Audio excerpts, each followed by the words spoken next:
जोपर्यंत माझे हातपाय हलतात ना तोपर्यंत तुमचं भलंच करीन, बाकी काय करणार नाही.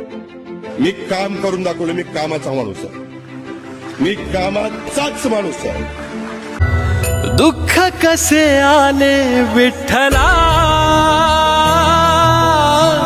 दिवस कसे आले विठ्ठला.